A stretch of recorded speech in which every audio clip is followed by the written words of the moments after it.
সরকারি কাজে মাফিয়া রাজ বন্ধ করার দাবিতে কৈলাসহর ব্লক যুব কংগ্রেসের পক্ষ থেকে শহরে বিক্ষোভ মিছিল অনুষ্ঠিত হয়। বিক্ষোভ মিছিল শেষে বিক্ষোভকারীরা 7 দফা দাবিতে স্থানীয় পূর্ত দফতরের এক্সিকিউটিভ ইঞ্জিনিয়ারের কাছে এবং পরবর্তী সময় কৈলাসহর থানার ওসির কাছে ডেপুটেশন প্রদান করেন। আন্দোলনের নেতৃত্বে ছিলেন কৈলাসহরের বিধায়ক বীরজিৎ সিনহা, ঊনকোটি জেলা কংগ্রেসের সভাপতি মোহাম্মদ বদরুজ্জামান, কংগ্রেস নেতা রুদ্রেন্দ্র ভট্টাচার্য, নরসিংহ দাস, দীপ সিনহা, কাপুর রাজ সিনহা সহ আরো অনেকে।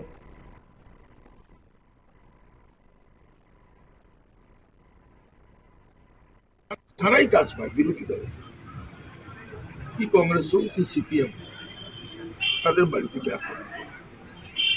তো এই ব্যাপারে আমরা বিভিন্ন সময় আমাদের নলেজে আসলে আমরা এটা পুলিশ প্রশাসনকেও জানাই বা পিডব্লিউডি এর ঊর্ধ্বতন কর্তৃপক্ষের নলেজও। তো দীর্ঘদিন অপেক্ষার পর আমরা আজকে যুব কংগ্রেসের পক্ষ থেকে আজকে পিডব্লিউডি এর কাছে এক্সিকিউটিভ কাছে আমরা আজকে একটা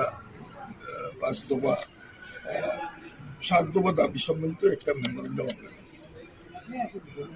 এই মেমোরেন্ডামটা আমরা লিখছি কৈলাসহর সাব ডিভিশনের টেন্ডার মাফিয়ারা করে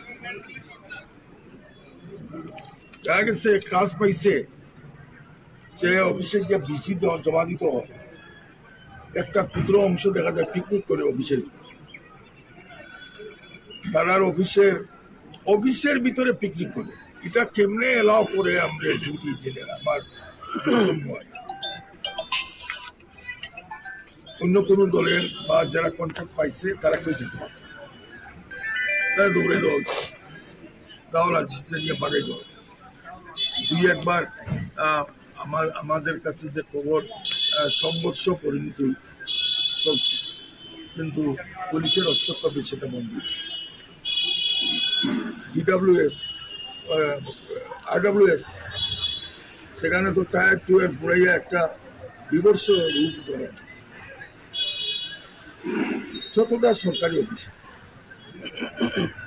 এটা এই কমিশন বাণিজ্যের জন্যই বোধহয় এটা সংগঠিত হয়েছে। এই ব্যাপারে আজকে আমরা একটা মেমোরেন্ডাম দিচ্ছি এবং পিডব্লিউডি এক্সিকিউটিভ অফিসকে যাতে পর্যাপ্ত নিরাপত্তা ব্যবস্থা করা হয় এই ব্যাপারগুলো আমরা শহর রাস্তাঘাট এমএলএ সাহেবের 30 কিলোমিটার বিধানসভার সদস্য হিসাবে কৈলাসহরের বিধানসভা কেন্দ্রের 30 কিলোমিটার রাস্তা সংস্কারের জন্য ওনাকে নির্দেশ দেওয়া হয়েছিল। উনি 30 কিলোমিটারের জায়গা লিখিতভাবে দিচ্ছেন, কিন্তু বিরোধী দলের এমএলএ থাকার এই কাজগুলো এক্সিকিউটিভ ইঞ্জিনিয়ার কম পিডব্লিউডি সেই কাজগুলো হাতে রেখেছে, অথচ শাসক দলের এমএলএ মিলে ফটাফট সেই কাজগুলোকে হস্তক্ষেপ করে দিয়েছে। এটাও আমরা তুলে ধরছি এবং কৈলাসহর টু রাঙ্গাউটির যে রাস্তা, এটা মনুষ্য চলার উপযোগী না, সেই রাস্তাটার কোথাও সেইভাবে আমরা 7 দফা দাবি দিচ্ছি।